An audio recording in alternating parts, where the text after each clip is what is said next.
الحمد لله رب العالمين والصلاة والسلام على قائد الغر المحجلين أما بعد فأعوذ بالله من الشيطان الرجيم بسم الله الرحمن الرحيم قل إن كنتم تحبون الله فاتبعوني يحببكم الله ويغفر لكم ذنوبكم صدق اللہ العظیم وصدق رسولہ النبی الکریم مولاي صل وسلم دائما ابدا على حبیبک خیر الخلق كلهم هو الحبیب الذي ترجى شفاعته لكل هول من الاهوال مقتحم۔ محترم سامعین و ناظرین، قرآن مجید فرقان حمید کی جو ایک آیہ مبارکہ آپ حضرات کے سامنے تلاوت کرنے کا شرف حاصل کیا، اس آیہ مبارکہ میں اللہ رب العزت نے بنیادی طور پر اتباع مصطفیٰ صلی اللہ علیہ وآلہ وسلم کی ضرورت، اہمیت اور فضیلت کو بیان فرمایا ہے۔ دور حاضر کے اندر محبت رسول اکرم صلی اللہ علیہ وآلہ وسلم کا ہر سطح پر، ہر لیول پر، ہر انداز میں کثرت سے دعویٰ تو کیا جاتا ہے، مگر ہم اپنے عمل سے اس دعوے کی دلیل دینے سے قاصر ہیں، اور جبکہ حقیقت حال یہ ہے کہ بلا شبہ اللہ رب العزت نے اپنی محبت اور تاجدار کائنات امام الانبیاء صلی اللہ علیہ وآلہ وسلم کی محبت کا کامل معیار اطاعت رسول اور اتباع مصطفیٰ صلی اللہ علیہ وآلہ وسلم کو قرار دیا ہے۔ ارشاد باری تعالیٰ ہے، قل ان کنتم تحبون اللہ فاتبعونی یحببکم اللہ ویغفر لکم ذنوبکم۔ اے میرے محبوب صلی اللہ علیہ وسلم، آپ اپنی میٹھی اور پیاری زبان سے اپنے غلاموں کو اور میرے بندوں کو کہہ دیجئے، فرما دیجئے، ان کنتم تحبون اللہ، اگر تم اللہ رب العزت کی محبت چاہتے ہو اور اس کی محبت کے دعوے دار ہو اور اللہ رب العزت کی محبت کے خواہاں ہو، فاتبعونی یحببکم اللہ، تو میرے حبیب صلی اللہ علیہ وسلم آپ میرے بندوں کو اور اپنے غلاموں کو اس کا یہ معیار، دستور اور طریقہ کار بتلا دیجئے اور فرمائیے، فاتبعونی یحببکم اللہ، کہ تم محض میری اتباع کرو، میری پیروی کرو، یحببکم اللہ، جس کا لازمی نتیجہ یہ ہوگا کہ اللہ رب العزت خود تمہیں اپنا محبوب بنا کر تم سے محبت فرمائے گا۔ اور اس سے پہلے فرمایا، ان کنتم تحبون اللہ، اگر تم چاہتے ہو کہ تمہیں اللہ رب العزت کی محبت مل جائے تو تب میری اتباع کرو۔ لیکن اب اللہ رب العزت نے ارشاد فرمایا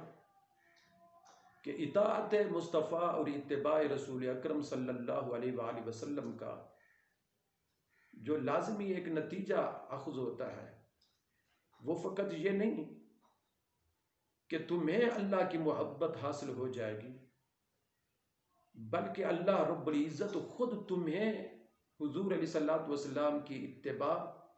اور اطاعت کے سبب سے محبوب بنا دے گا۔ وَيَغْفِرْ لَكُمْ ذُنُوبَكُمْ، اور پھر دوسرا اس کا فائدہ اور اجر و ثواب یہ ہے کہ اللہ رب العزت تمہاری زندگیوں کی اگلی پچھلی خطائیں معاف فرما دے گا۔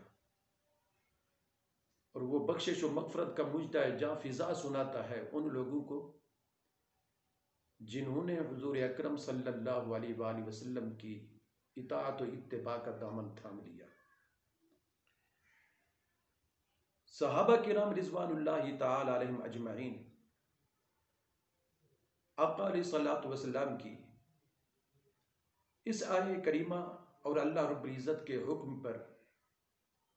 کس انداز سے حضور کی اتباع کیا کرتے تھے۔ شفا شریف کے اندر ایک حدیث پاک ہے کہ تاجدار کائنات امام الانبیاء صلی اللہ علیہ وآلہ وسلم نے ایک مرتبہ جب اپنے غلاموں میں تشریف فرما تھے اور غلامان مصطفیٰ شمع رسالت کے پروانوں کی طرح اس شمع مصطفی کے ارد گرد بیٹھے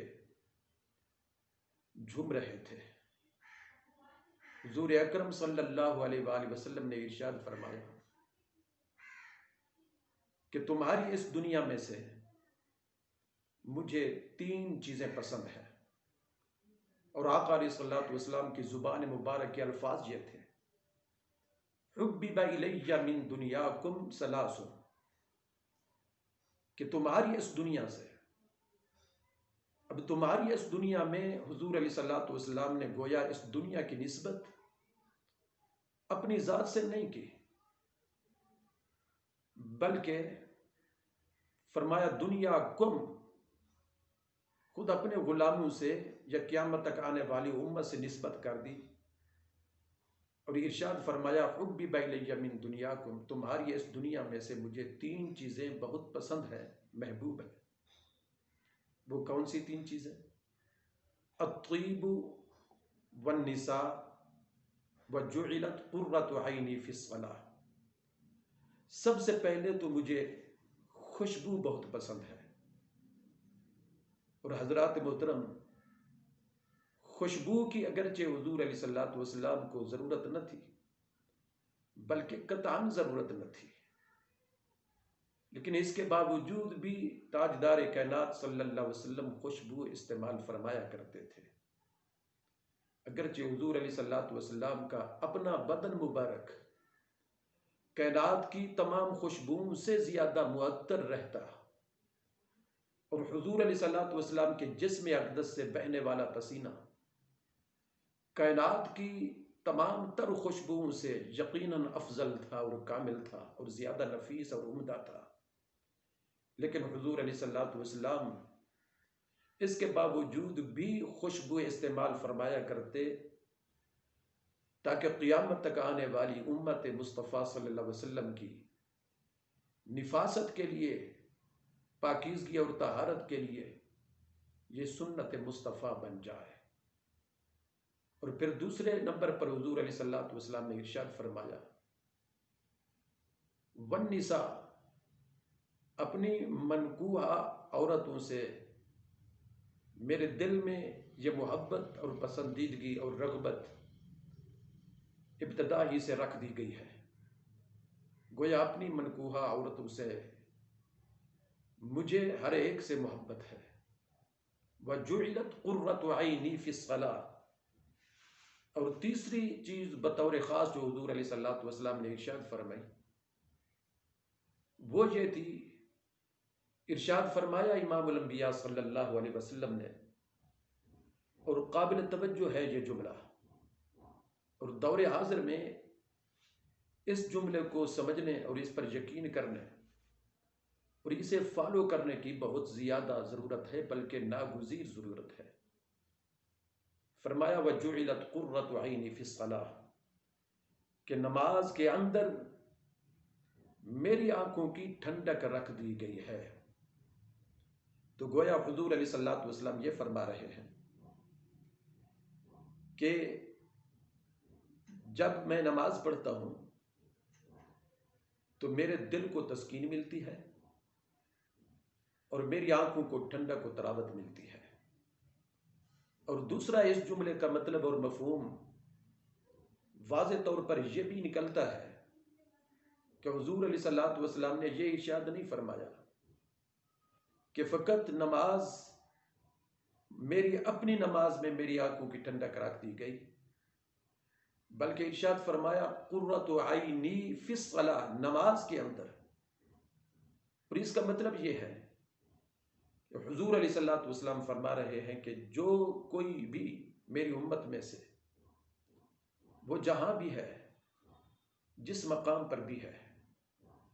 جب وہ نماز ادا کرتا ہے تو اس کے نماز ادا کرنے سے میری آنکھوں کو ٹھنڈک پہنچتی ہے، جس کا مطلب یہ ہوا کہ حضور اکرم صلی اللہ علیہ وآلہ وسلم چونکہ اپنی امت کے احوال کو جانتے ہیں، اپنی امت کے افعال کو جانتے ہیں، اور اپنی امت کے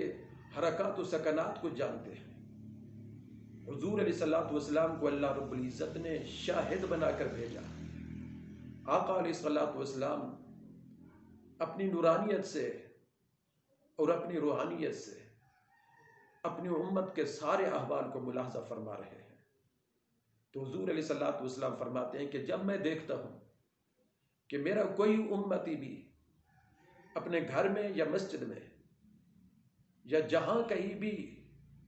اسے فرصت اور موقع ملتا ہے اور میرا امتی رب کے حضور کھڑا ہو جاتا ہے اور اس کی عبادت اور بندگی کے لیے اپنا سر جھکا دیتا ہے، سجدہ ریز ہو جاتا ہے اور نماز ادا کرتا ہے، تو جب میرا امتی نماز ادا کرتا ہے تو چونکہ مجھے علم ہے، خبر ہے اور میں دیکھتا ہوں، سو میرے دل کو تسکین و راحت پہنچتی ہے، اور جب میرے دل کو تسکین و راحت پہنچتی ہے تو یقیناً میری آنکھیں ٹھنڈی ہوتی ہیں۔ امت مسلمہ کے لیے یہ لمحہ فکریہ بھی ہے اور ایک درد مانا پیغام بھی ہے، درد مندانہ پیغام بھی ہے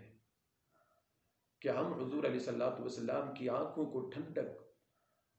فراہم کرنے کے لیے اور آقا علیہ الصلوۃ والسلام کے دل مبارک اور قلب اطہر کو تسکین و راحت پہنچانے کے لیے نماز پنجگانہ کی پابندی کریں اور باجماعت نماز ادا کیا کریں۔